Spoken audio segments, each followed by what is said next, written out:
For those of you that don't know me, I am the son of Dr. Herbert Nagasawa, who inspired me to help him commercialize Riboceine. And this is the reason why I'm here today. This year, we'd like to do something different and have invited some notable guests to be part of a panel discussion on glutathione, which I think you're going to really appreciate. Our first guest is a very special individual, Dr. Jeanette Roberts.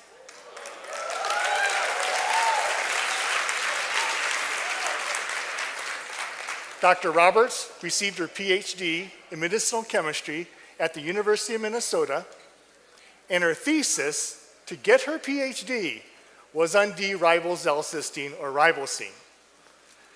As a graduate student, my father told me that she had straight A's and was one of the brightest graduate students that he has ever had. And it's no surprise that she became dean at the University of Wisconsin School of Pharmacy. She was also associate dean here at the University of Utah and is responsible for publishing many of the Riboceine papers. Our second guest, Dr. Sally McCormick. Dr. McCormick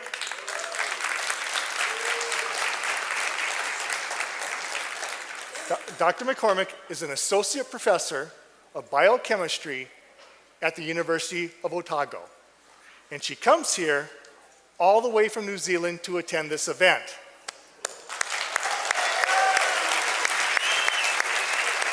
And many of you here, including myself, know that this is a very long flight. Well, this summer, Dr. McCormick was invited to do an oral presentation at an international conference that was held in Paris related to her research on Riboceine. And yesterday, at the medical symposium, she shared these findings with us. Also part of the panel will be my father, Dr. Herbert Nagasawa,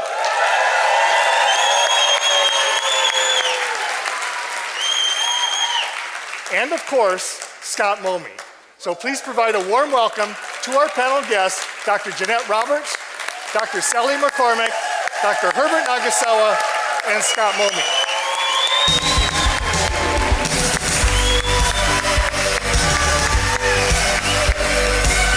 So what do you think about our panel guests?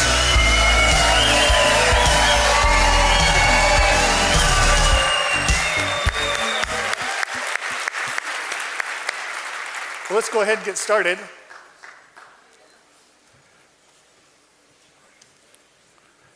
I often get asked the question, why glutathione is considered the master antioxidant. In your opinion, why does glutathione deserve this unique distinction of being the master antioxidant? It's quite amazing to continue to discover the many biochemical processes and disease states in which glutathione plays a positive and protective role. So as this list has gotten longer and longer, it's very appropriate to consider glutathione the master antioxidant. It's also called the maestro of the immune system, which I think is equally valid.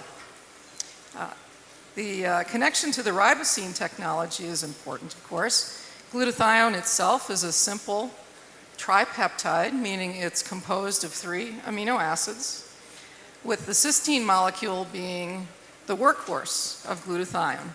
And due to its chemical properties, the cysteine part of glutathione is able to chemically combine with a variety of very reactive, toxic molecules in the body and detoxify them in that way. It's also a powerful free radical scavenger. So in situations of oxidative stress, in the presence of reactive oxygen species, it can detoxify those free radicals as well. So it can do this through 2 mechanisms, and combined with the feature that it's involved in so many important biochemical processes and is depleted in disease states, it really is the master of the antioxidant universe.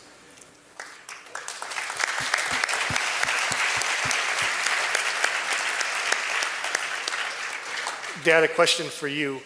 Why is cysteine so important for glutathione production? And what makes Riboceine so unique in your opinion? Well, as Dr. Roberts has so elegantly described, cysteine is the absolute requirement for the production of glutathione.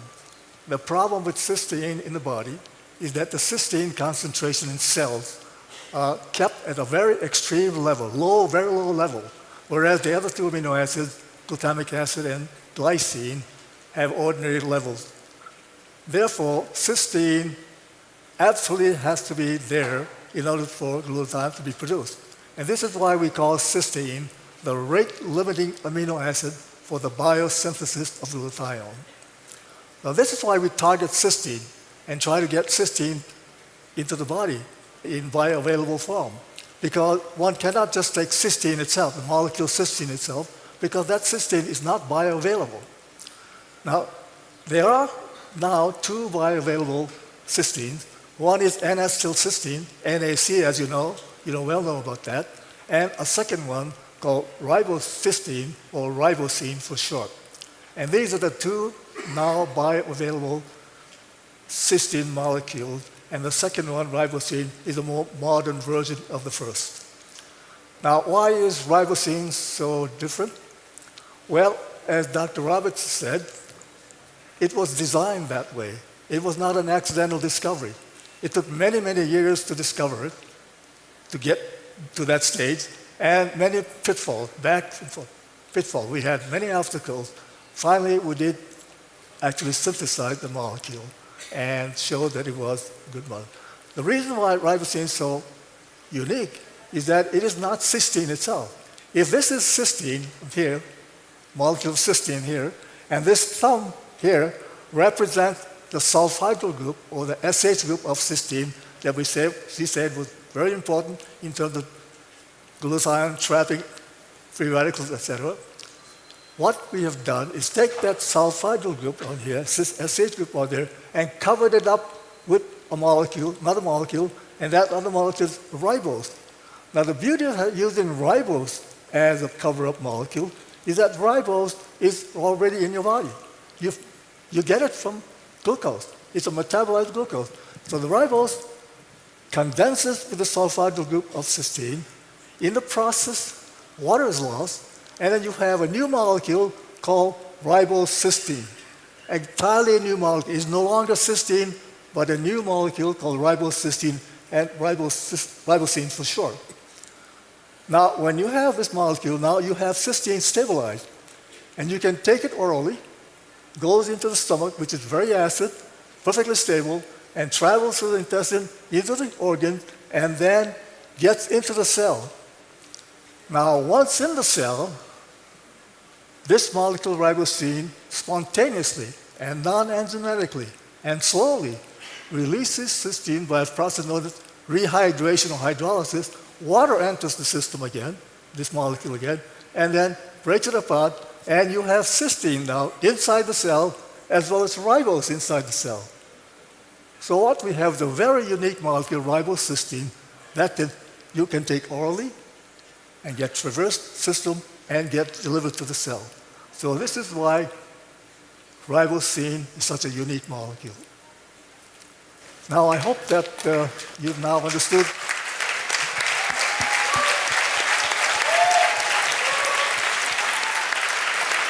You now understand the science behind ribosine.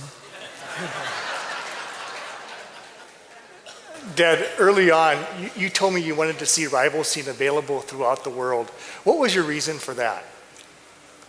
Well, I thought about that, and that's why we designed ribosine in that manner. Because if you want to have a molecule that has important as ribosine, you want it to be taken by everyone. Everyone that needs it, everyone that wants it to maintain their health. And this doesn't include just the people in the modern world, but also in the United States, I should say, in the United States, but also throughout the world. Because glutathione deficiency is not just confined to the people in the United States, it's to the population of the whole world. And I am very happy to learn that Max International, true to its name, International, has now taken ribosine to the far corners, like in Africa, South America, and Far East Asia. and I applaud Max International, which means all of you here, for doing this. Thank you very much.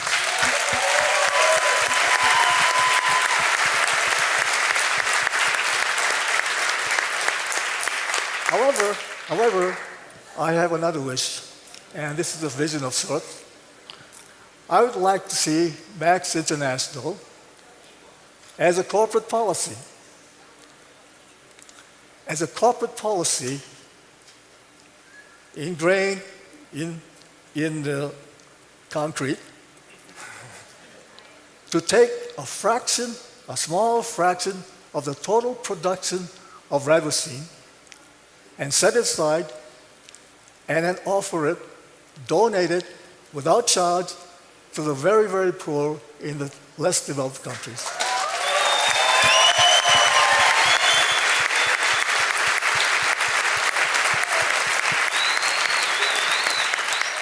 Your dream's gonna come true.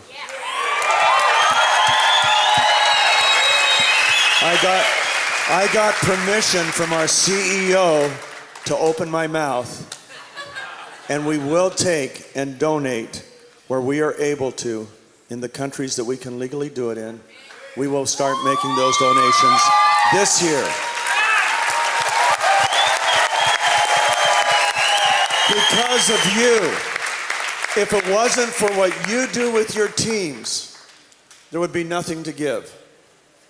And Joe, Dave, and I, Shannon, Jim, the entire Max team understand who is responsible for Dr. Nagasawa's dream being true.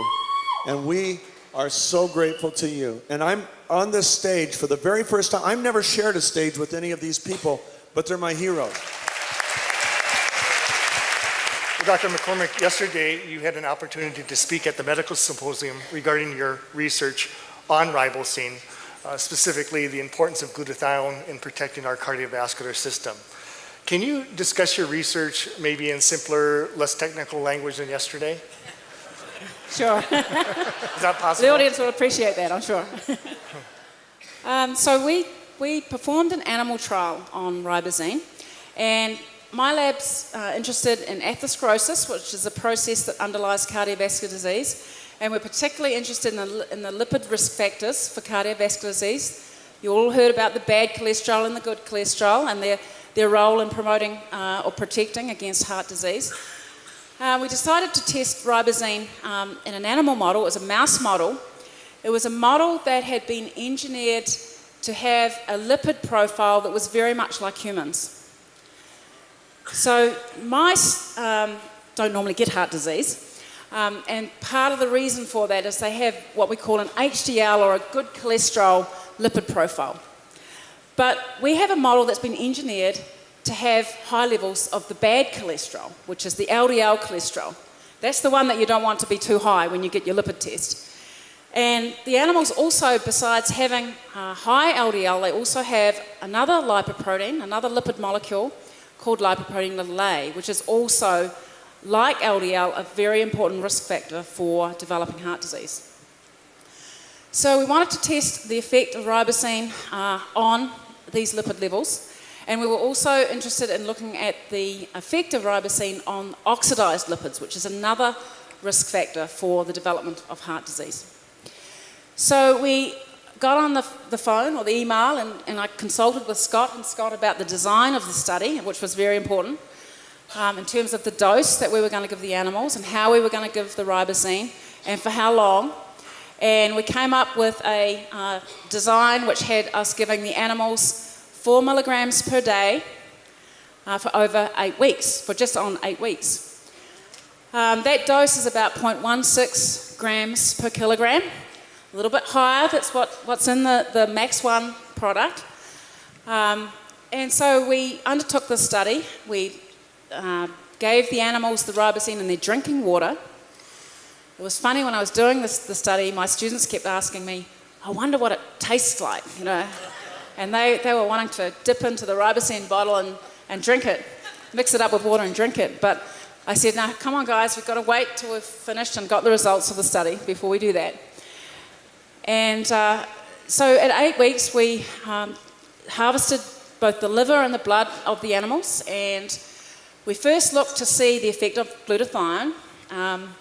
And as we hypothesised, of course, that ribosine would increase glutathione levels, and that in turn would increase the level of a very important antioxidant enzyme called glutathione peroxidase. And glutathione peroxidase needs glutathione as an important cofactor. It's an absolute requirement for its activity. And the role of the glutathione peroxidase enzyme is to reduce oxidized lipids to a less toxic product. And so we hypothesised that we would see an increase in glutathione, we would see an increase in glutathione peroxidase activity, and that would lower the level of oxidized lipids in our animals.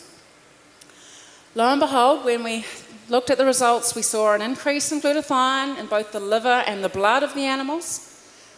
We saw an increase in the glutathione peroxidase activity, just as we predicted, both in the liver and in the blood.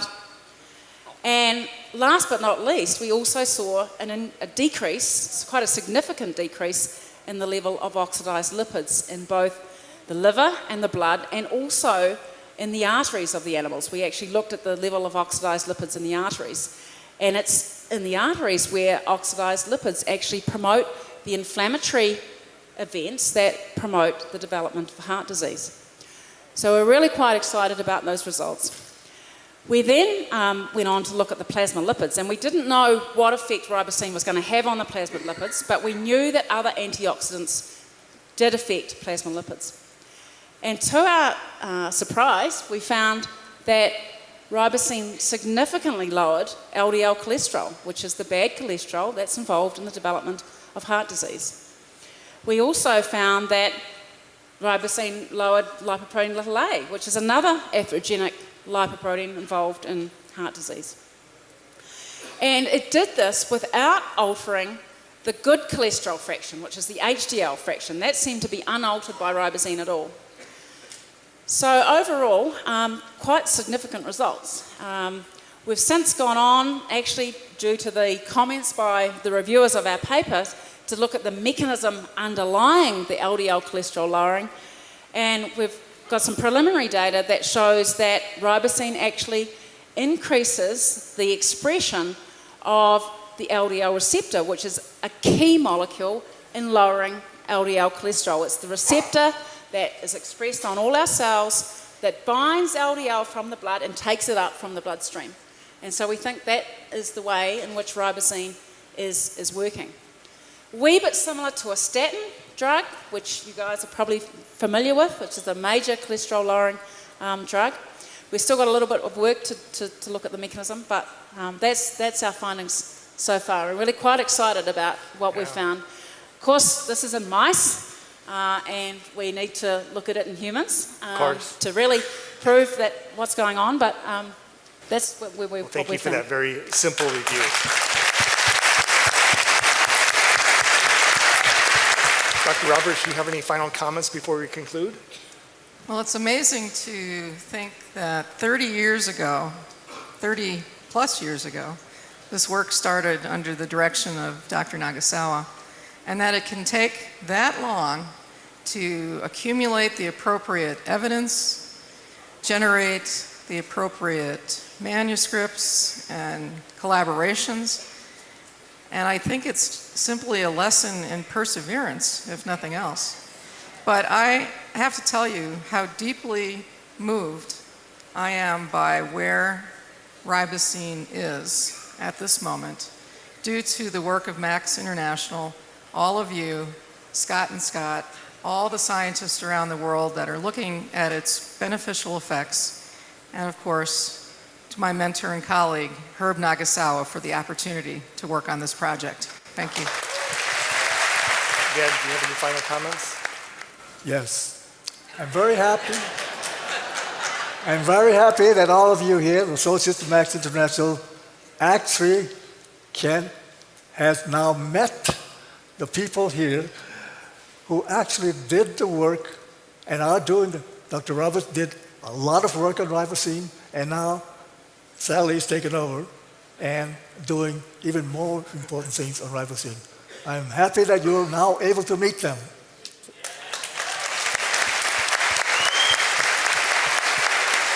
Well, thank you very much. That concludes our discussion on glutathione.